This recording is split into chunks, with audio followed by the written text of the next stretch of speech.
Hello everyone, आप सभी को मेरा नमस्कार। प्यारे साथियों, आज के इस सेशन के अंदर हम डिटेल से डिस्कशन करने वाले हैं बीएससी नर्सिंग सेमेस्टर थर्ड के बारे में। माय डियर स्टूडेंट्स, मैं आपको ये बताने आया हूं कि जो बीएससी नर्सिंग सेमेस्टर थर्ड है उसके अंदर कौन कौन से सब्जेक्ट हैं, कौन कौन से सब्जेक्ट हैं जिनके यूनिवर्सिटी लेवल पे सेमेस्टर एंड एग्जाम होने वाले हैं, और ऐसे कौन से सब्जेक्ट हैं जिनके यूनिवर्सिटी लेवल पे semester and exam fourth semester के जब एग्जाम होंगे उनके साथ होने वाले हैं। माय डियर स्टूडेंट्स, कौन कौन से सब्जेक्ट है, उनका क्या सिलेबस डिटेल है उनके बारे में, और उसके साथ साथ सब्जेक्ट का वेटेज कितना रहेगा, किस प्रकार के क्वेश्चन पूछे जाएंगे, और इंटरनल मार्क्स है वो कितने दिए जाएंगे, और जो यूनिवर्सिटी लेवल पे पेपर होगा वो कितने मार्क्स होगा, इन सब के बारे में डिटेल से डिस्कशन हम आज के इस सेशन के अंदर करने वाले। तो आप सभी का हार्दिक स्वागत विजय एजुकेशन के इस ऑनलाइन प्लेटफॉर्म पे। आप सभी का मोस्ट वेलकम। तो डिटेल से हम डिस्कशन करते हैं। जैसा कि आप थंबनेल में आप देख पा रहे होंगे कि BSc nursing semester third, right, according to new syllabus semester wise BSc nursing का ग्रेजुएशन कोर्स होता है, राइट। तो हम कंप्लीट डिटेल के अंदर है वो सिलेबस डिस्कशन करने वाले हैं, सब्जेक्ट के बारे में डिस्कस करने वाले। तो देखिए, सबसे पहले हम बात करें सब्जेक्ट की कि बीएससी नर्सिंग जो सेमेस्टर थर्ड है उसके अंदर कौन कौन से सब्जेक्ट है जिनको हमें स्टडी करना है, राइट। तो देखिए, first one applied microbiology and infection control including safety, ये आपका एक सब्जेक्ट रहने वाला है, राइट। माइक्रोबायोलॉजी होगा, इन्फेक्शन कंट्रोल होगा, और उसके साथ सेफ्टी प्रिकॉशंस, ठीक है। इनको अच्छी तरह से डिस्कस करेंगे। इंटरनल मार्क्स कितना जाएगा, देखिए इंटरनल 25 मार्क्स का है, वो आपका एग्जाम होने इंटरनल मार्क्स होंगे। एंड सेमेस्टर कॉलेज एग्जाम, देखिए यहां पे कुछ नहीं लिखा है। फिर एंड सेमेस्टर यूनिवर्सिटी एग्जाम कितने का होगा, 75, है ना। 75 मार्क्स का है जो आपका एग्जाम होगा, और 25 के इंटरनल मार्क्स जाएंगे, यानी टोटल आपको 100 मार्क्स का जो है वो आपको टोटल वेटेज है। इसमें से 75 मार्क्स का तो आपका जो यूनिवर्सिटी लेवल का एग्जाम होगा, 25 आपके सेशनल मार्क्स जाएंगे, जो कॉलेज आपका 6 मंथ का जो आपकी परफॉर्मेंस होंगी इन थ्योरी क्लास उस आधार पे भेजा जाएगा, है ना। आपकी अटेंडेंस क्या है, ये जो भेजने का जो क्राइटेरिया है वो कॉलेज में बहुत सारे पैरामीटर होते हैं, उस आधार पे आपके मार्क्स है वो कॉलेज है भेजती है। ये जुड़ के आपके टोटल 100 बनते हैं, है ना, 100 बनते हैं। ओके, 3 घंटे का आपका एग्जाम होगा, कितना, 3 घंटे का, राइट। तो ये जो एग्जाम है इसके अंदर आपका 2 पार्ट है, एक तो जिसको हम कहेंगे पार्ट ए और दूसरा पार्ट बी, राइट। एक तो अप्लाइड माइक्रोबायोलॉजी, दूसरा इन्फेक्शन कंट्रोल और इंक्लूडिंग सेफ्टी। तो ये ए और ये बी 2 पार्ट में ये एग्जाम होगा। जिस प्रकार आपका अनाटॉमी एंड फिजियोलॉजी का पेपर हुआ था, है कि नहीं, पार्ट ए और पार्ट बी, तो वैसे ही ये पेपर होने वाला है। ओके, फिर देखिए सेकेंड पेपर के बारे में, इसके बारे में हम अभी पढ़ेंगे, पूरा सिलेबस है उसको देखेंगे, है ना, आपके साथ चर्चा करेंगे सिलेबस के बारे में। दूसरा सब्जेक्ट देखिए pharmacology first and pathology first, ये सब्जेक्ट है, 2 सब्जेक्ट है। देखिए यहां इंटरनल मार्क्स है 25, end semester college exam, semester and के ऊपर कॉलेज एग्जाम बिल्कुल नहीं है, end semester university level exam बिल्कुल नहीं है। यानी इस पेपर का आपका जब थर्ड सेमेस्टर कंप्लीट होगा उस समय भी एग्जाम नहीं होने वाला है, राइट। ओके, ये बात ध्यान रखना है, ये पढ़ना आपको थर्ड सेमेस्टर में, pharmacology first and pathology first, बस इसका जो एग्जाम है वो कब होगा, वो होगा आपका जब फोर्थ सेमेस्टर के, जब एंड सेमेस्टर यूनिवर्सिटी एग्जाम होंगे, कौन से, फोर्थ सेमेस्टर के, फोर्थ के, उसके साथ आपके ये जो पेपर है इनके एग्जाम लगेंगे, राइट। फिर देखिए adult health nursing first, adult health nursing first, जिसको हम मेडिकल सर्जिकल नर्सिंग भी बोलते हैं, मेडिकल सर्जिकल नर्सिंग एमएस है ना, या एमएसएन भी बोलते हैं। इंटरनल कितना 25 मार्क्स का, एंड सेमेस्टर यूनिवर्सिटी एग्जाम कितना 75 मार्क्स, टोटल कितना हो गया 100, 3 आवर का पेपर होगा, 3 घंटे का एक पेपर होगा, जिसके अंदर आपको 75, ये जो आप अडल्ट हेल्थ नर्सिंग पढ़ेंगे इसके बारे में, सिलेबस के बारे में हम अभी डिस्कशन करने वाले हैं, है ना। 25 इसके आपके कॉलेज के माध्यम से सेशनल मार्क्स जाएंगे। ओके, तो ये तो थ्योरी के पेपर है, यानी आपके कुल मिला के सेमेस्टर थर्ड है, उसके अंदर यूनिवर्सिटी लेवल पे 2 एग्जाम होने वाले, राइट। पहला ये वाला, दूसरा ये अडल्ट हेल्थ नर्सिंग। ओके, दोनों ही बहुत इंपॉर्टेंट सब्जेक्ट है, राइट। इनका इंपॉर्टेंस मैं आपको इस सेशन एंड में जरूर बताऊंगा। तो आपके थर्ड सेमेस्टर के अंदर आपके 2 एंड सेमेस्टर यूनिवर्सिटी एग्जाम, यानी जो आपकी राजस्थान हेल्थ यूनिवर्सिटी या जो आपकी दूसरी यूनिवर्सिटीज है ना, वो लेगी। ओके, फिर देखिए यहां एक और सब्जेक्ट है प्रैक्टिकल का, यानी जब आपके ये थ्योरी के एग्जाम हो जाएंगे तो उसके 15-20 दिन बाद अडल्ट हेल्थ नर्सिंग जो आपने पढ़ा है इसका प्रैक्टिकल भी होगा। प्रैक्टिकल इंटरनल मार्क्स कॉलेज के माध्यम से 50 नंबर के मार्क्स जाएंगे, और जो आपके एक्सटर्नल यानी यूनिवर्सिटी जिनको भेजेगी, कोई एग्जामिनर आएगा जो आपके इस 50 नंबर मार्क्स का एग्जाम लेके जाएगा, ठीक है। टोटल कितना हो गया 100। ये प्रैक्टिकल मार्क्स भी आपके टोटल जो आपकी मार्कशीट आएगी उसमें ऐड होके आएंगे, ठीक है ना, यानी ये परसेंटेज में शामिल है, आपकी कितने परसेंटेज बनेंगे उसमें ये शामिल है। तो देखिए ये जो अडल्ट हेल्थ नर्सिंग सब्जेक्ट है ये कितने का हो गया 100 का, तो ये हो गया 100 का, ये हो गया। अब आप इस थ्योरी को बहुत अच्छा पढ़ लेते हैं तो यहां पर भी आपके अच्छे नंबर आने के चांस है, ठीक है ना। ये 50 मार्क्स तो कॉलेज भेजेगा, ये जो बाहर से एग्जामिनर लेने आएगा वो दे के जाएगा, यानी इस चीज का तो आपका प्रैक्टिकल होगा बकायदा, है ना। आपसे वाइवा के रूप में एग्जामिनर, जो एक्सटर्नल एग्जामिनर आएगा वो आपसे क्वेश्चन पूछेगा, ठीक है ना, किस सब्जेक्ट से, इस अडल्ट हेल्थ नर्सिंग से संबंधित कुछ प्रैक्टिकल चीजें करवाई जाएगी आपसे।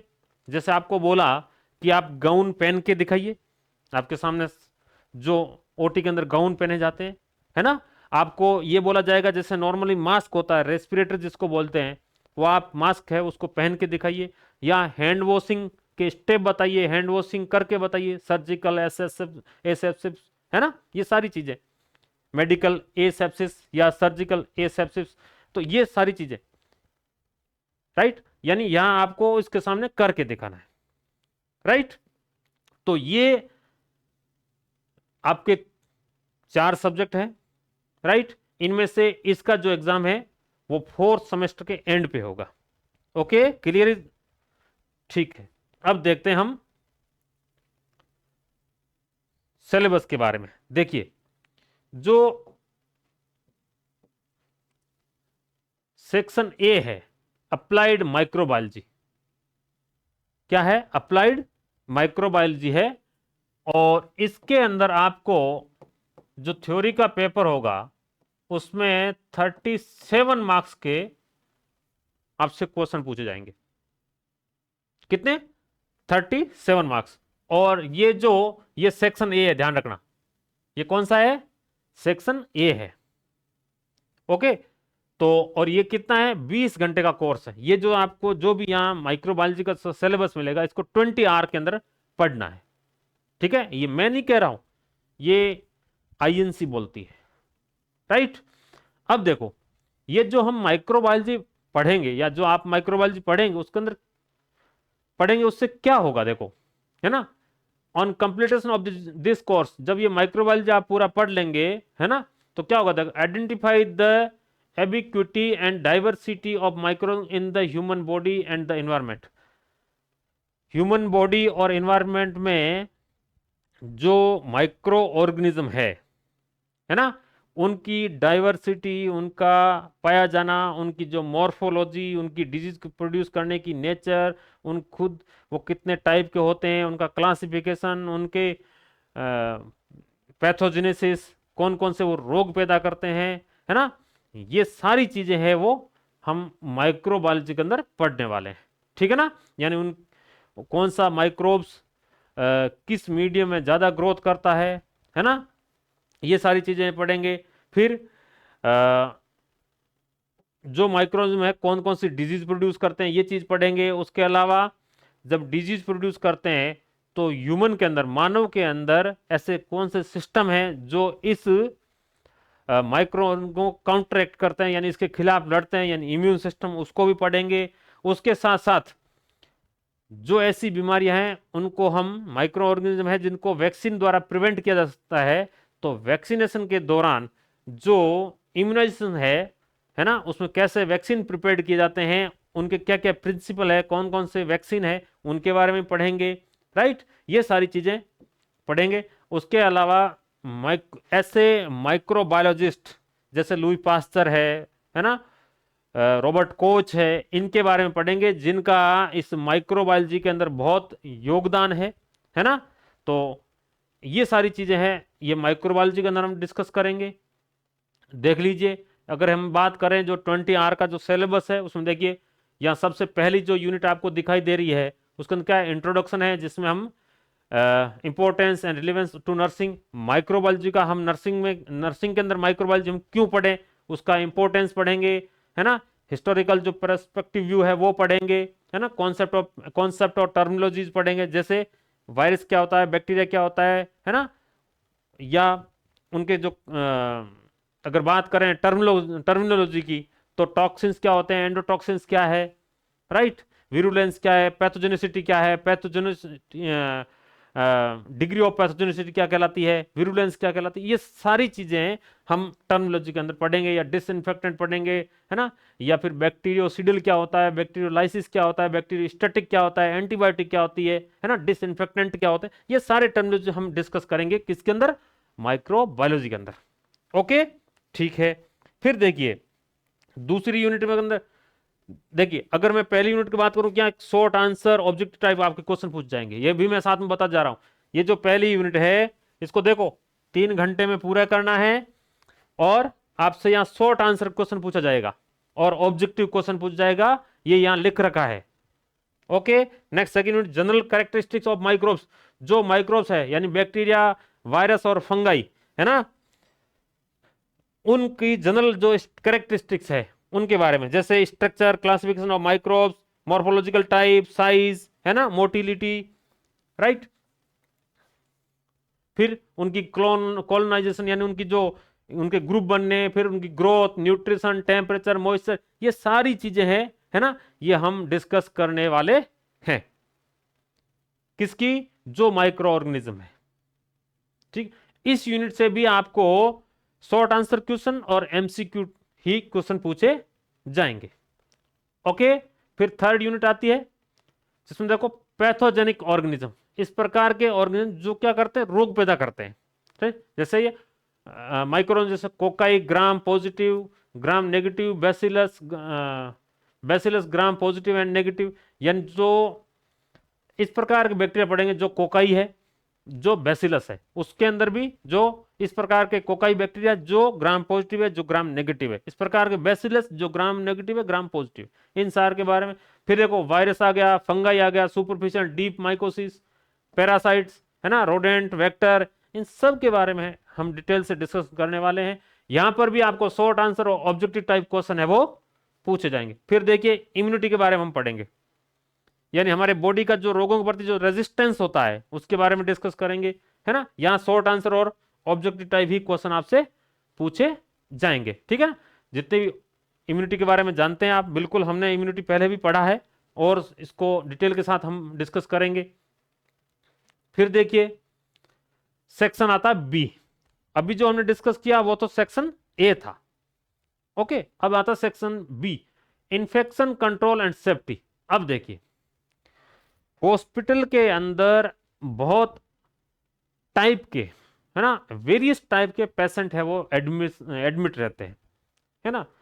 एक पेशेंट से दूसरे पेशेंट, एक पेशेंट से हेल्थ केयर वर्कर में, हेल्थ केयर वर्कर से पेशेंट के अंदर, है ना, पेशेंट टू पेशेंट, है ना, या पेशेंट के जो साथ में उनसे पेशेंट इन्फेक्शन नहीं फैले, राइट। यानी हॉस्पिटल के अंदर जो एक्वायर्ड इन्फेक्शन होता है वो नहीं फैले, और सेफ्टी, उस इन्फेक्शन से पेशेंट की सेफ्टी, और हेल्थ जो पर्सनल होते हैं, है ना, पर्सनल मतलब कर्मचारी, जो स्वास्थ्य कर्मचारी है, हेल्थ केयर डिलीवरी सिस्टम के जो भी टीम के मेंबर्स हैं, है ना, उनकी सेफ्टी, ये सारी चीजें इसके अंदर होगी। और जब हम इसको पढ़ेंगे, ये भी कितना 20 आवर का सिलेबस है, यानी ये जो सब्जेक्ट है आपको 20 घंटे के अंदर पूरा करना है।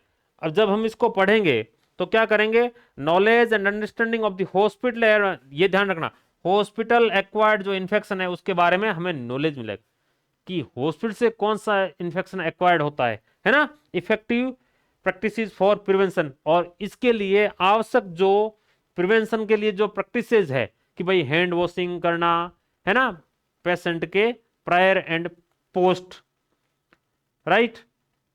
फिर जो एसेप्टिक टेक्निक्स होती है जिसको हम स्टरलाइजेशन कहते हैं, स्टरलाइल टेक्निक, उसको मेंटेन करना, है ना, सारे इनके बारे में हम पढ़ेंगे। फिर integrate the knowledge of isolation, जैसे कोई टीबी का पेशेंट है वो नॉर्मली दूसरे वाले पेशेंट के साथ में नहीं रखा, एक हर वार्ड में एक आइसोलेशन रूम होता है जिसके अंदर हाईली जो इन्फेक्टेड जो मरीज है उसको, पेशेंट को रखा जाता है ना। तो बैरियर और reverse barrier technique in the implementing various precautions, right.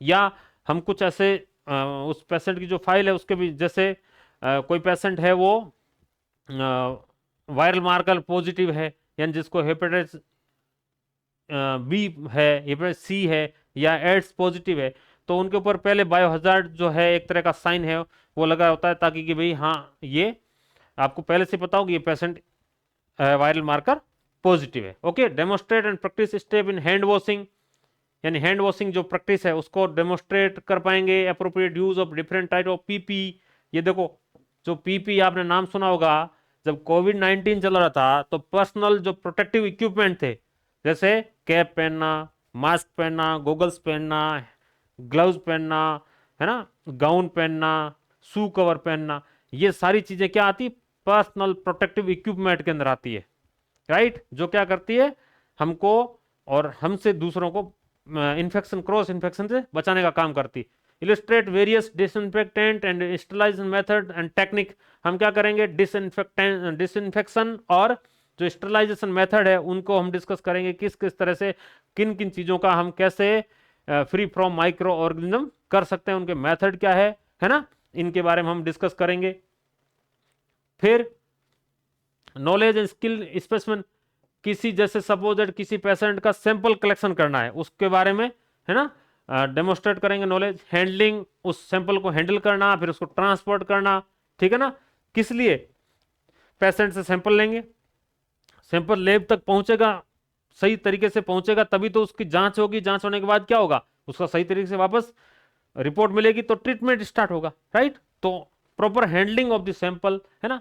फिर principle and guideline of biomedical waste management, जब कोई मरीज हॉस्पिटल में आता है तो उस हॉस्पिटल के इलाज के दौरान या ट्रीटमेंट के दौरान, उसकी डायग्नोसिस, उसके, है ना, जांच के दौरान, इन्वेस्टिगेशन के दौरान, जो भी जो वेस्ट प्रोड्यूस होता है, यानी हॉस्पिटल में पेशेंट के ट्रीटमेंट, पेशेंट के डायग्नोसिस, पेशेंट के इन्वेस्टिगेशन के दौरान, कोई भी पेशेंट के ऊपर कोई प्रोसीजर कर रहे हैं, उस दौरान जो वेस्ट प्रोडक्ट प्रोड्यूस होता है उसको क्या कहते हैं, उसको बायोमेडिकल वेस्ट कहते हैं, ठीक है। और उस बायोमेडिकल वेस्ट का सही तरीके से निपटान करना बायोमेडिकल वेस्ट मैनेजमेंट कहलाता है। ओके, तो आपने देखा होगा हॉस्पिटल में अलग अलग कलर कोडेड की जो प्लास्टिक की थैली है, वो प्लास्टिक बैग है, वो यूज किए जाते हैं, राइट। तो वो क्यों किए जाते हैं, उनके पीछे, हर एक के पीछे लॉजिक है, राइट। ये चीजें। फिर apply the principle of antibiotic step word in the performance of the nurse roles, किस पेशेंट को कौन सी एंटीबायोटिक जाएगी ना, उसमें नर्सिंग का रोल क्या है, ठीक है, ये चीज। फिर एंटीबायोटिक स्टेप वर्ड्स, ठीक है ना। Identify patient safety indicators and perform the role of nurse in the patient safety audit process, यानी हैंड वॉशिंग का क्या प्रभाव रहा, ठीक है ना।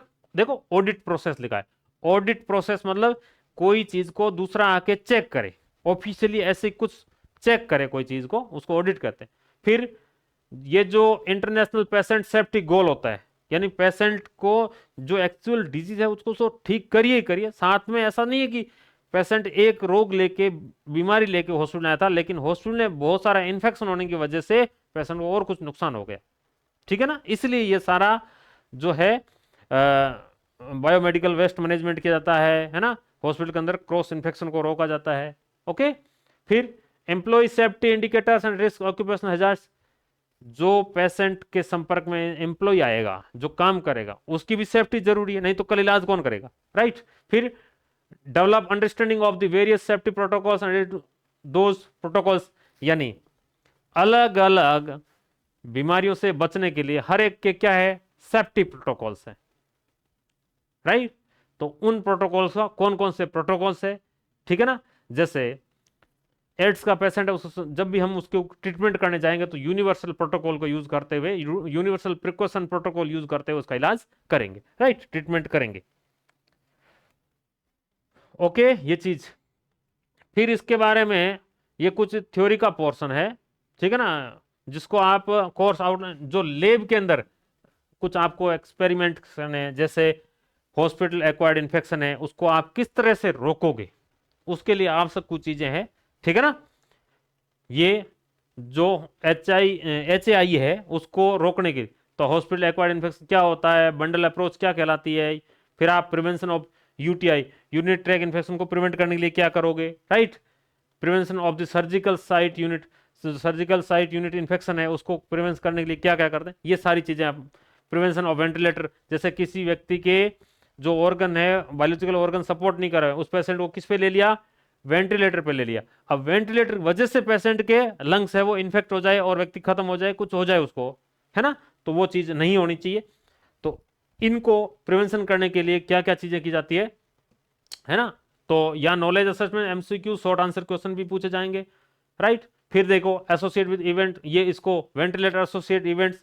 फिर prevention of central line associate blood stream infection, जिसको क्लेप्सी बोल जाता है। अब सेंट्रल लाइन डली हुई है पेशेंट के, सेंट्रल लाइन में पेशेंट के जो सेंटर में जो भी वेन है उसको एक्सेस करके वहां एक लाइन डली हुई है जिसके माध्यम से हम दवाई दे रहे हैं, राइट। उसमें किसी प्रकार इन्फेक्शन हो गया तो पूरे ब्लड है वो इन्फेक्ट हो जाएगा, है ना। तो ये चीजें उससे कैसे बचा जा सके, ये सारी चीजें हैं। फिर देखिए isolation precaution, use of personal protective जो इक्विपमेंट है उसके हिसाब से। फिर हैंड हाइजीन के टाइप है, hand washing and use of alcohol, hand रब, कितना टाइम हैंड वॉश करना चाहिए, किस तरह के जो डिसइंफेक्टेंट है उनको यूज करना चाहिए, ठीक है। हैंड वॉश के लिए क्यों कौन सा डिसइंफेक्टेंट यूज करेंगे, हमको फ्लोर क्लीन करना उसके लिए कौन सा डिसइंफेक्टेंट यूज करेंगे, हमें जो टेबल है हमारे टेक्नोलॉजी के माध्यम से जो चीजें यूज हो रही है उसको किस चीजों से, किन डिसइंफेक्टेंट सॉल्यूशन से हमें क्लीन करना है ना। OT को किस सॉल्यूशन के माध्यम से क्लीन करना है, राइट। ये सारे हम डिटेल से डिस्कशन करने वाले हैं, राइट। फिर देखिए इन डिसइंफेक्टेंट, ये सारी चीजें उसमें आ जाएगी। फिर स्पेसिमेन कलेक्शन, किस तरह से आप एक पेशेंट का सैंपल है वो कलेक्ट करेंगे, ठीक है, तो उसके बारे में। फिर बायोमेडिकल वेस्ट मैनेजमेंट किस तरह होता है उसके बारे में, ये सारा बायोमेडिकल वेस्ट का ही है। और फिर देखो waste management process and infection prevention, staff precautions, laundry management. Laundry का मतलब होता है हॉस्पिटल की ऐसी जगह जो क्या करे, हॉस्पिटल के जो आवश्यक गाउन है ना, drapes, patient uniform, scrub suit, right, towels, ये सारी चीजें प्रोवाइड करती है। उसको स्ट्राइल करके एक सपोर्टिव यूनिट होती है लॉन्ड्री की जिसको हम बोलते हैं CSSD, है ना, वो सारी ये चीजें प्रोवाइड करती है ना। सेंट्रल स्टेराइल सप्लाई डिपार्टमेंट, है ना। तो ये सारी चीजें वो अलग अलग देने का काम करता है। तो किस तरह से पेशेंट के अंदर इंफेक्शन नहीं फैले, है ना, वो सारी चीजें। और इसमें जो भारत सरकार का country ordinance and biomedical waste management national guideline 2017 है, उसको भी हमें फॉलो करना है। 2017 की क्या गाइडलाइन है कि कौन सा हॉस्पिटल के अंदर जनरेट जो कचरा है, वेस्ट है, किस में डालना है, आपको निडल किस में डालोगे आप, अगर कोई ग्लास है वो कहाँ डालोगे, कोई वायर है वो कहाँ डालोगे, कोई अगर पेशेंट का पस है, खून, ब्लड है, एनाटॉमिकल ऑर्गन है, या कॉटन विद ब्लड है ना, ब्लड बैग है या यूरिन बैग है, यूरिन है, ये कहाँ आप फेंकेंगे, है ना। तो उन सब के नियम है, सबको फेंकने का अपने अपने लॉजिक है ना, उन सब का मैनेजमेंट। ओके, फिर एंटीबायोटिक जो स्टेवॉर्डशिप है ना, उसका जो इंपॉर्टेंस वो क्या है। फिर एंटी माइक्रोबियल रेजिस्टेंस, ऐसे कौन कौन से उन माइक्रोबाइल्स जो एंटी माइक्रोबियल, यानी ऐसे कौन से माइक्रोब्स है जो एंटीबायोटिक के प्रति क्या है, रेजिस्टेंस है, जैसे एमआरएसए, मैथिलिन रेजिस्टेंस, स्टेफाइलोकोकस ओरियस, है ना, मल्टी ड्रग रेजिस्टेंस जो है ना, हेल्थ केयर, इन सारी चीजों के बारे में डिस्कस किया जाएगा। पेशेंट सेफ्टी इंडिकेटर, है ना, prevention of hydrogenic injury, care of linen, drains, tubes, सब, यानी अल्टीमेटली जो टारगेट ये है कि पेशेंट को क्रॉस इन्फेक्शन नहीं हो, पेशेंट के जो ट्यूबिंग्स लगी हुई है उससे भी इन्फेक्शन नहीं हो, राइट। तो इन सब के बारे में हमें डिस्कस करना है। फिर देखिए इंसिडेंस एंड एडवर्स इफेक्ट, जैसे आप पेशेंट के कुछ प्रोसीजर कर रहे हैं, वहां क्या हुआ, रूट कॉजेज एनालिसिस, मेन कारण क्या है जहां कोई इंसिडेंस हुआ, है ना, जैसे corrective and preventive action, report writing, है ना, ये सारी चीजें करना।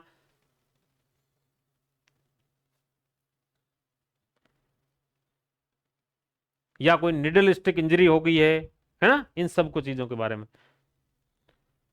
फिर ये इंटरनेशनल पेशेंट सेफ्टी गोल्स है, ठीक है, जो पेशेंट की सेफ्टी के लिए फॉलो किए जाते हैं। फिर सेफ्टी प्रोटोकॉल जैसे sort, set in order, shine, standardise और सस्टेन। इसकी वजह से क्या होता है, एक टाइम बचता है ना, और पेशेंट का प्रिकॉशन रहता है, राइट।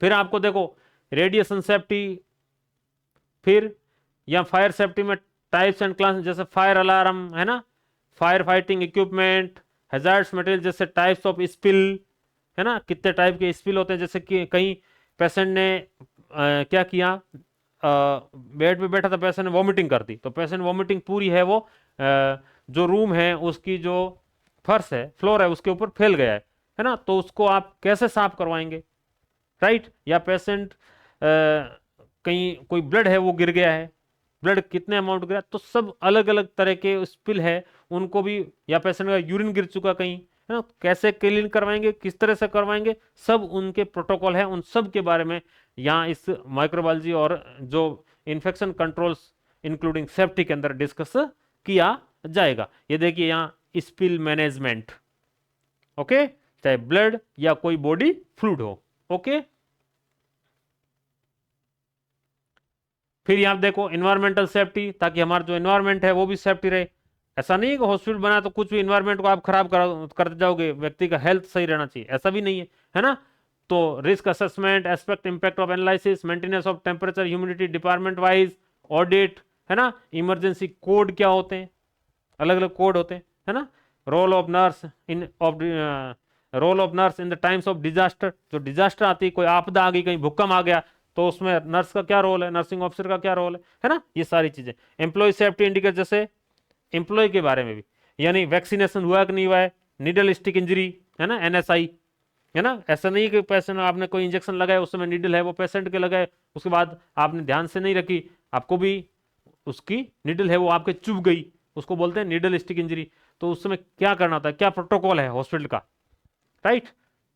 प्रिवेंशन कैसे हो, फॉल प्रिवेंशन, रेडिएशन सेफ्टी, आप रेडियोलॉजी डिपार्टमेंट के अंदर काम कर रहे हैं, वहां एक्सरे प्रोड्यूस होता है ना, सीटी स्कैन के अंदर फ्लोरोस्कोपी, नॉर्मल एक्सरे, तो उससे कैसे रेडिएशन सेफ्टी कैसे है, ठीक है ना। तो वो सारी तो उनका एनुअल हेल्थ चेकअप, ये सारी चीजें डिस्कस हम माइक्रोबायोलॉजी के अंदर करेंगे। बहुत ही इंपॉर्टेंट है वो सब्जेक्ट है एक आपका। फिर देखो ये फार्मेकोलॉजी फर्स्ट है, या दो चीज है। ये जो फार्मेकोलॉजी फर्स्ट जिसके अंदर 20 ईयर का सिलेबस है ना, इससे इस फार्मेकोलॉजी के अंदर सेमेस्टर थर्ड के अंदर हम ये चीज डिस्कस करेंगे कि जो ड्रग है, मेडिसिन है, वो क्या है, उनके सोर्स क्या है, राइट। वो हमारी बॉडी में जब जाती है तो बॉडी में वो क्या करती है और बॉडी उसके साथ क्या करता है, ठीक है ना। यहां दो चीज पढ़ेंगे हम, pharmaco dynamics and pharmaco kinetics, ठीक है, दो चीज हम देखेंगे, right. Pharmaco kinetics and pharmaco dynamics. एक होता है कि ड्रग बॉडी के साथ क्या काम करती है, एक होता है बॉडी ड्रग के साथ क्या काम करती है। ओके, तो यहां से फार्मेकोकाइनेटिक्स, फार्मेकोकाइनेटिक्स मतलब जो बॉडी है वो ड्रग के साथ क्या करती है, एब्जॉर्प्शन, डिस्ट्रीब्यूशन, है ना, फिर बायो अवेलेबिलिटी, फिर एक्सक्रीशन। यहां फार्मेकोडायनामिक्स, वो जो ड्रग है वो बॉडी के ऊपर क्या काम करेगी, जो हमें जिस चीज के लिए लिए वो क्या काम करेगी, है ना, ये चीजें हम पढ़ेंगे। फिर उनके एडवर्स इफेक्ट, जो मेडिसिन ली हमने वो जो काम के लिए हेडेक के लिए, लेकिन उसके साथ में उसके साइड जो इफेक्ट हम नहीं चाह रहे हैं फिर भी आ रहे हैं उस दवाई के, उस मेडिसिन के, उनको एडवर्स इफेक्ट बोला जाता है। उनके बारे में डिस्कस करना, है ना, उनके सेफ्टी प्रिकॉशंस क्या है उनके बारे में डिस्कस करना, ये सारा चीज हम फार्माकोलॉजी के अंदर पढ़ेंगे। ओके, तो कौन कौन से कॉमनली एंटीबायोटिक्स है वो हम पढ़ेंगे, एंटीसेप्टिक, एंटी डिसइंफेक्टेंट है, वो चीजें पढ़ेंगे। उसके अलावा जो सिस्टम वाइज जो ड्रग्स है उनकी हम डिस्कस करेंगे, ठीक है। जैसे जीआई सिस्टम है, drug acting on GI system, drug acting on respiratory system, drug acting on cardiovascular and blood disorder, drug treatment of endocrine system disorder, skin, है ना, कम्युनिकेबल डिजीज, जो भी हमारे बॉडी के अलग अलग सिस्टम है उनके अनुसार उनकी जो डिजीज है उनको पढ़ेंगे। जैसे फार्माकोलॉजी की पहले इंट्रोडक्शन होगा, उनकी अलग अलग ब्रांच, ठीक है, कौन कौन सी ड्रग है, उनकी डोजेज क्या है, राइट। जैसे फार्माकोलॉजी कम्युनिटी यूज, एसेप्टिक, फिर जीआई सिस्टम, ये सारी चीजें हैं हम पढ़ेंगे। जीआई सिस्टम कौन सी ड्रग, फिर रेस्पिरेटरी सिस्टम के ऊपर कौन कौन सी ड्रग एक्ट करती है, इन चीजों के बारे में डिस्कस किया जाएगा। फिर drug use in treatment of cardiovascular and blood disorder, cardiovascular के जो डिसऑर्डर है उसके और ब्लड डिसऑर्डर के उसमें कौन कौन सी मेडिसिन है, ड्रग्स यूज की जाती है उनके बारे में। जैसे haematinics, treatment of anaemia, anti adrenergic, cholinergic and anti cholinergic, adrenergic drug for the CHF, congestive heart failure and vasodilators, anti-anginal drugs, anti-arrhythmic drugs, anti-hypertensive drugs, है ना, coagulants and anticoagulants, antiplatelets and thrombolytics, ये सारी जो drugs है ये कहाँ काम करेगी, कार्डियोवास्कुलर सिस्टम, ब्लड, इनके बारे में हम डिस्कस करेंगे। फिर एंडोक्राइन जो सिस्टम है उनके जो होने वाले डिसऑर्डर है उनको ठीक करने के लिए कौन कौन सी ड्रग है, ये ड्रग है वो काम में ली जाती है, उनके बारे में। उसके अलावा drug use in treatment of integumentary, जो इंटेगुमेंट्री सिस्टम है उसके लिए। तो ये फार्माकोलॉजी का जो है सिस्टम वाइज ड्रग है, हम उसको हम डिस्कस करने वाले। फिर आता है पैथोलॉजी। पैथोलॉजी में क्या होता है कि यहां हम in complete of this course student will able to क्या apply knowledge of pathology in understanding the deviation from normal to abnormal pathology। देखो हमने सेमेस्टर फर्स्ट के अंदर अनाटॉमी पढ़ा था, तो किसी भी ऑर्गन का नॉर्मल स्ट्रक्चर से, नॉर्मल सेल से, उसका जो नॉर्मल टिश्यू था उसमें एबनॉर्मलिटी क्या पैदा हुई है, तो नॉर्मल से एबनॉर्मल जो चीज होगी वो पैथोलॉजी के अंदर दिखेगी, ठीक है ना। तो जब भी कोई बीमारी होगी, जब भी कोई ऑर्गन अफेक्ट होगा, कोई टिश्यू अफेक्ट होगा, तो उसकी सेल में क्या होगा, कुछ चेंजेज होंगे।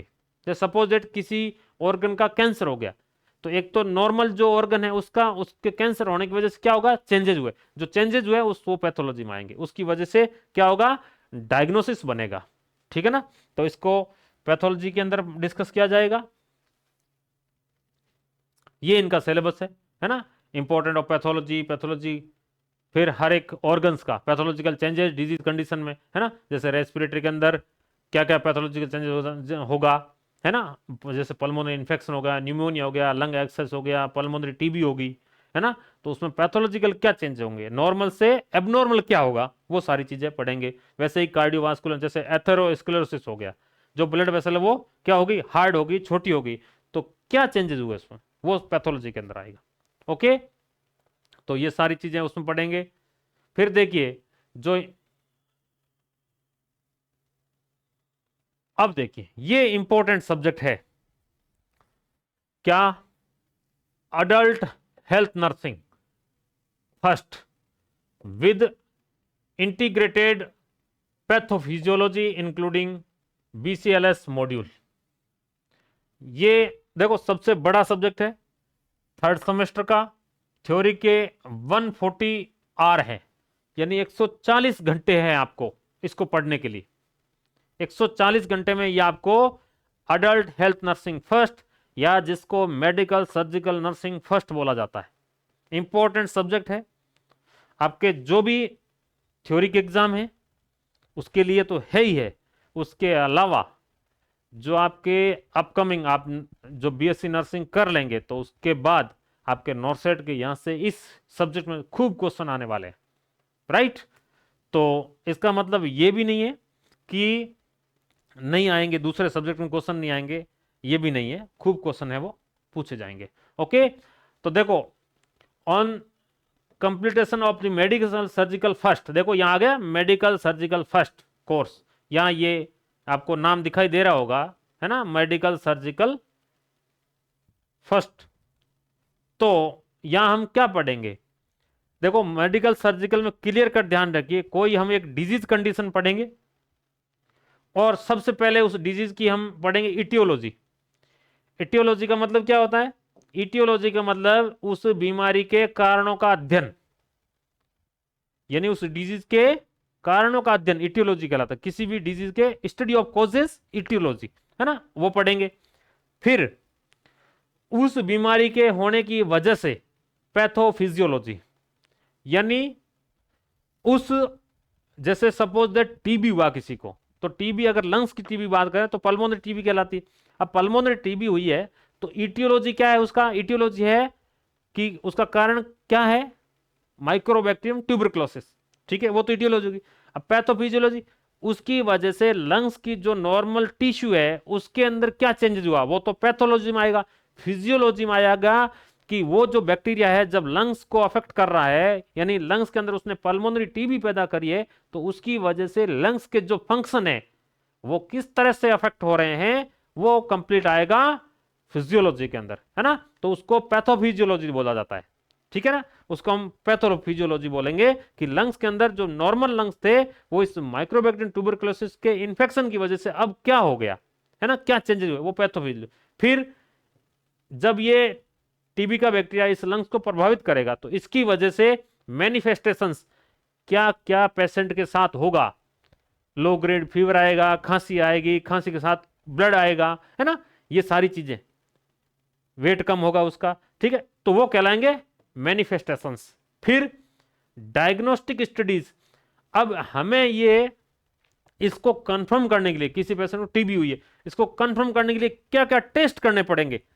एक्सरे, स्पुटम टेस्ट है, एक्सरे हुआ, स्पुटम टेस्ट होगा, या दूसरी कोई बायोप्सी होगी, सीबी नेट हो गया, राइट, एसिड फास्ट बेसिलाई, जो भी, तो ये सारे डायग्नोस्टिक स्टडी वो आती है। फिर अब जब डायग्नोस्टिक स्टडी से यह तय हो गया कि इस पेशेंट को टीबी है, तो क्या होगा, उसका ट्रीटमेंट होगा, और जब हम ट्रीटमेंट करेंगे तो कोई ना कोई कॉम्प्लिकेशन तो डेवलप हो ही सकती है ना, क्या, मेडिकल या सर्जिकल डिस्टर्ब। अब देखो मेडिकल सर्जिकल, कोई भी बीमारी के दो ट्रीटमेंट होंगे, या तो उस बीमारी को हम डिजीज को हम मेडिसिन द्वारा ठीक किया जा सकता है, या उसको हम सर्जरी द्वारा ठीक किया जा सकता है। तो अगर मेडिसिन हम जब दे रहे हैं पेशेंट को, तो मेडिसिन की वजह से कोई कॉम्प्लिकेशन डेवलप हो सकती है, उसको कैसे कंट्रोल किया जाए। और जब हम सर्जरी करेंगे तो उस पेशेंट को ठीक करनी, कोई सर्जरी करनी पड़ सकती है, तो उसको सर्जरी के अंदर भी कॉम्प्लिकेशन हो सकती है, राइट।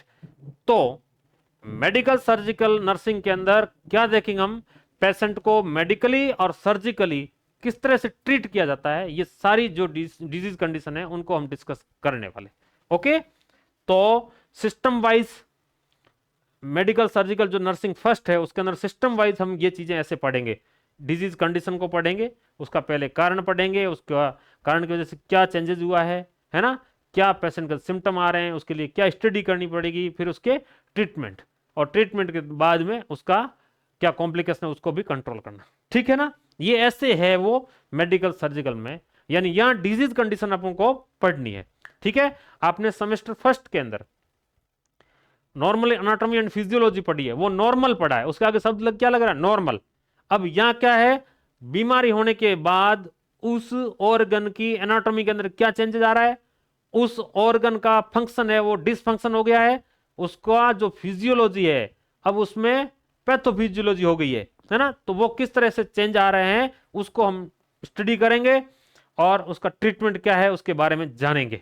ओके, और उस ट्रीटमेंट के दौरान, उस बीमारी के दौरान या उसके मेडिसिन ट्रीटमेंट या सर्जिकल ट्रीटमेंट के दौरान हमारी नर्सिंग रेस्पॉन्सिबिलिटी क्या है, ये सारी चीज हम डिटेल के साथ डिस्कस करेंगे। राइट, देखिए ये आपका इंपॉर्टेंट सब्जेक्ट है ना।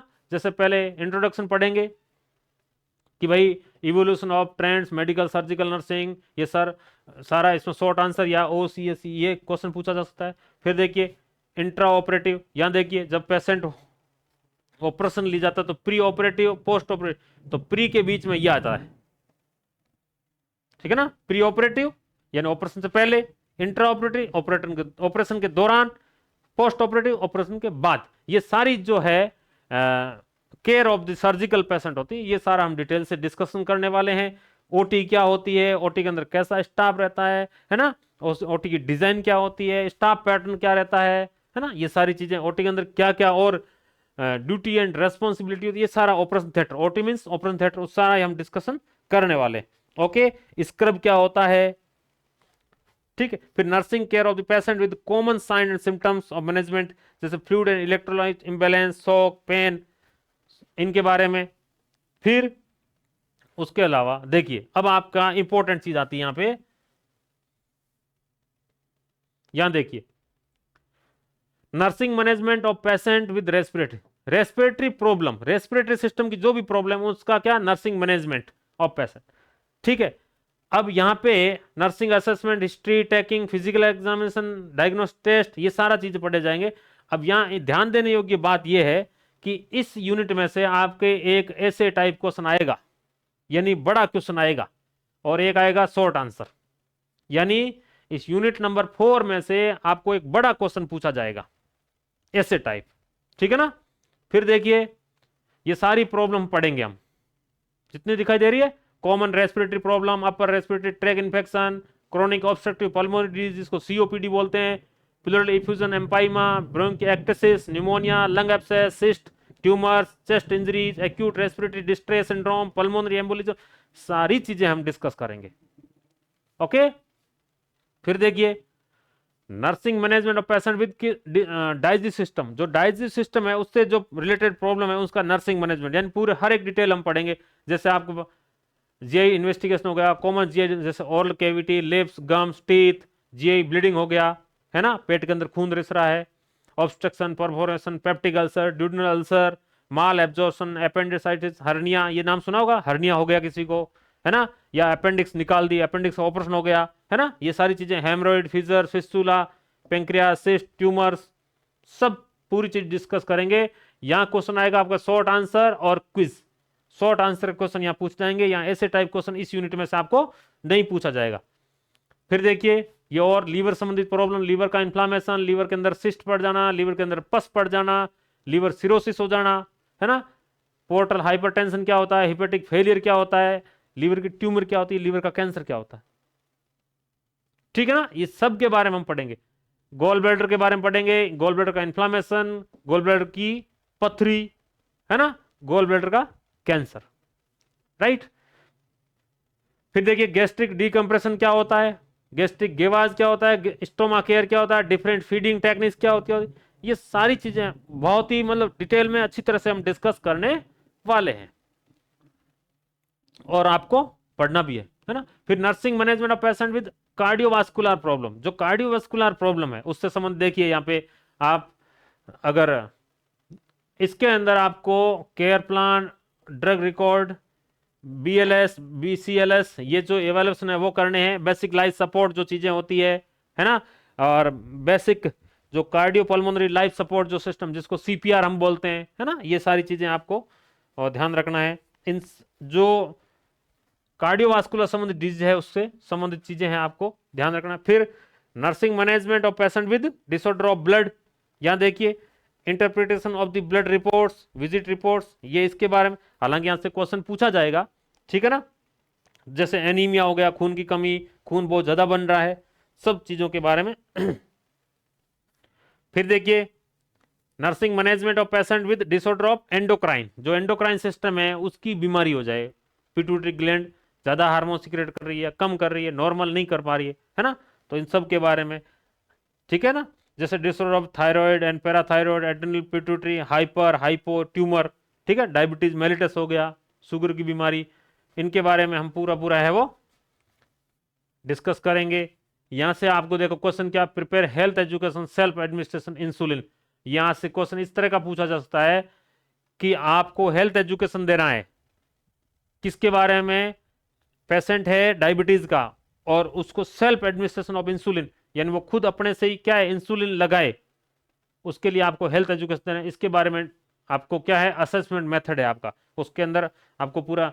फिर सबमिट से डायबिटीज डाइट प्लान, कोई डायबिटीज का पेशेंट है उसको आपको क्या है डाइट प्लान देना, डाइट प्लान मतलब आपको खाने के अंदर क्या क्या खाना, ब्रेकफास्ट में क्या खाना, लंच में क्या खाना, डिनर में क्या खाना, ठीक है, तो उसके बारे में आपको पूरा बताना। तो ये जब हम डिजीज कंडीशन पढ़ेंगे उसी से ये पता चलेगा। ओके, नेक्स्ट देखिए, और यहां से ध्यान रखिए जो आपके मैंने बताया कि प्रैक्टिकल एग्जाम होगा इसका, मेडिकल सर्जिकल नर्सिंग फर्स्ट का, तो इसमें प्रैक्टिकल में यही पूछा जाएगा आपको, जो एक्सटर्नल एग्जामिनर आएगा वो यही पूछेगा कि एक शुगर का डायबिटीज का पेशेंट है, उसको उसका डाइट प्लान बताओ आप, ठीक है ना, तो आपको ये ऑब्जेक्टिव टाइप वही क्वेश्चन डायरेक्ट है वो पूछा जाएगा। फिर देखिए nursing management of patient with musculoskeletal problem, musculoskeletal problem हो गया, कोई फ्रैक्चर हो गया, डिसलोकेशन हो गया, कुछ हो गया, है ना, तो इसमें भी ये इस तरह का केयर प्लान और आपसे क्वेश्चन इस तरह के पूछे जाएंगे। फिर देखिए nursing management of patient with communicable disease, जो कम्युनिकेबल डिजीज है उसके बारे में किस तरह से आपको नर्सिंग मैनेजमेंट करना है, ठीक है, यहाँ prepare and submit a protocol various isolation technique, जो आइसोलेशन टेक्निक है ना, उनके बारे में। फिर ये सारे डिजीज जैसे tuberculosis, diarrhoea disease, meningitis, gas gangrene, leprosy, जो भी, ये देखो कोविड-19 भी पड़ा यहाँ पे, क्यों कम्युनिकेबल डिजीज है, राइट, तो इन सब के बारे में, राइट, तो ये तो था पूरा जो क्या था, ये तो पूरा जो थ्योरी का पोर्शन था जिसके अंदर आपसे बड़े क्वेश्चन पूछेंगे, MCQ, short answer, very short answer, सारे क्वेश्चन है वो पूछे जाएंगे। तो इन सब को जो मेडिकल सर्जिकल नर्सिंग है, इन्हीं से जब आप नॉर्मली एनाटॉमी फिजियोलॉजी पढ़ चुके हो तो अब एबनॉर्मल चीजें इसमें पढ़ेंगे, ठीक है ना, तो ये सारी, फिर ये जो सिलेबस आगे मैं बता रहा हूं ये है प्रैक्टिकल का, प्रैक्टिकल जो आर है वो 480 आवर्स है, आपको प्रैक्टिकली करना है ना, तो देखिए यहां आपको ये प्रैक्टिकल, जैसे स्किल लैब के अंदर इंट्रावीनस थेरेपी क्या होती है ना, oxygen through the mask, oxygen through the nasal prongs, venturi mask, nebulisation, chest विज, ये होते क्या है, इन सब के बारे में है आपको स्टडी करना है, और हम आपको अच्छा मटेरियल है वो प्रोवाइड करेंगे, ठीक है ना। फिर देखिए ये सारा चीजें हैं, आप जब आप हम एक पूरा है डिटेल के अंदर डिस्कस करेंगे, तो फिर देखो यहाँ nursing management of patient with surgical condition, जैसे नेजोगैस्ट्रिक एस्पिरेशन, सर्जिकल ड्रेसिंग क्या होती है, सर्जिकल सूचर रिमूव कैसे किया जाता है, कोलोस्टोमी केयर कैसा किया जाता है ना, इंटरल फीडिंग कैसे करवाई जाती है, ये सारी चीजें आपको इसकी क्या करनी है, इसी लैब के अंदर आपको ये करना है, देखना है, ठीक है ना, हम आपको यहाँ बाकायदा अच्छी तरह से करवाएंगे, इन चीजों के बारे में हम आपको अच्छी तरह से बताएंगे, स्किल हम डेवलप करवाएंगे, जैसे यहाँ suture removal, surgical shock, seeds bath, care of the drain, ये जब हम पूरा यूनिट वाइज डिस्कस करेंगे तब आपको समझ। या फिर देखिए कार्डियोवास्कुलर असेसमेंट की जाए तो ईसीजी कैसे करते हैं, ठीक है ना, बीएलएस बेसिक लाइफ सपोर्ट या basic cardio pulmonary life support, CPR, cardio pulmonary resuscitation, ABGLS, arterial blood gas analysis, है ना, taking blood sample, arterial blood gas analysis, उसका इंटरप्रिटेशन, ये सब आपको मैं डिटेल में, विजय एजुकेशन है वो आपको बताएगा। फिर देखिए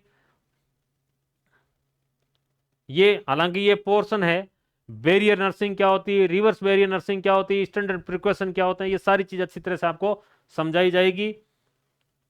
फिर देखिए रेंज ऑफ मोशन एक्सरसाइज क्या होती है, ठीक है ना, आप ये एक्सरसाइज कर रहे हैं, एक ये एक्सरसाइज कर रहे हैं, ठीक है ना, नॉर्मली कोई, तो ये अलग अलग मस्कुलर स्ट्रेंथिंग एक्सरसाइज होती है ना, कोई एरोबिक है, कोई कार्डियक है, कुछ क्रच वॉकिंग, वॉकिंग, यानी एक व्यक्ति की सर्जरी हुई है हिप की, उसको आप क्रच पे किस प्रकार चला रहे हैं, है ना, कौन सा कैसे, क्योंकि दो पैर की जगह उसके अब एक तरह से वॉकर हो जाएगा, उसके पास स्ट्रेच स्ट्रेच हो सकता है, क्रच हो सकता है, राइट। तो ये सारी चीजें। फिर देखो scrubbing, gowning, glowing, scrubbing, scrub कैसे हो जाता है, गाउनिंग, गाउन कैसे पहना जाता है, और ग्लोविंग, ग्लव्स कैसे पहना जाता है। पहनना है वैसे ही उतारने के तरीके, ऐसा नहीं है ग्लव्स पहन लिए, पहनने के भी तरीके हैं, वैसे के वैसे उनके रिमूव करने के भी तरीके हैं, ठीक है ना। तो ये सारी चीजें, सर्जरी के अंदर कौन कौन से इंस्ट्रूमेंट, सूचर मटेरियल, पोजिशनिंग, सारी चीज आपको अच्छी तरह से डिटेल में है वो पढ़नी है। ओके, तो आप सभी को मैं एक इंपॉर्टेंट चीज बताते चलूं कि ये जो मेडिकल नर्सिंग जो फर्स्ट है, मेडिकल सर्जिकल नर्सिंग फर्स्ट, ये जो सब्जेक्ट है बहुत वाइड सब्जेक्ट है। इसके अंदर एनाटॉमी फिजियोलॉजी, इसके अंदर फार्मेकोलॉजी, इसके अंदर फंडामेंटल ऑफ नर्सिंग, इसके अंदर पैथोलॉजी, ये सारी चीजें इसके अंदर आएगी, ठीक है। इसके अंदर न्यूट्रिशन, बायोकेमिस्ट्री, सब इसमें आ जाएगा। तो बहुत बड़ा सब्जेक्ट है। इतने जो सब्जेक्ट आपने पीछे पढ़े उनका सब का जो आपने जो नॉलेज गेन किया है वो सब यहाँ इस मेडिकल सर्जिकल में काम आने वाला है। तो मैं आशा करता हूँ कि ये जो सेशन है आपके लिए बहुत ही महत्वपूर्ण रहा है ना। आप सिलेबस डिस्कस करिए, क्योंकि सबसे पहले कोई भी हम चीज करते हैं उसके पहले हमें पता होना चाहिए कि हम क्या क्या जानेंगे। ओके, रोड मैप हमें पता होना चाहिए, हमें जाना कहाँ है, राइट, ये चीज हमें पता होनी चाहिए। बाकी जल्दी आपकी इस मेडिकल सर्जिकल नर्सिंग और अदर सब्जेक्ट की डेमो क्लास आपको यूट्यूब लाइव मिलेगी। थैंक यू फॉर वॉचिंग, बहुत बहुत धन्यवाद।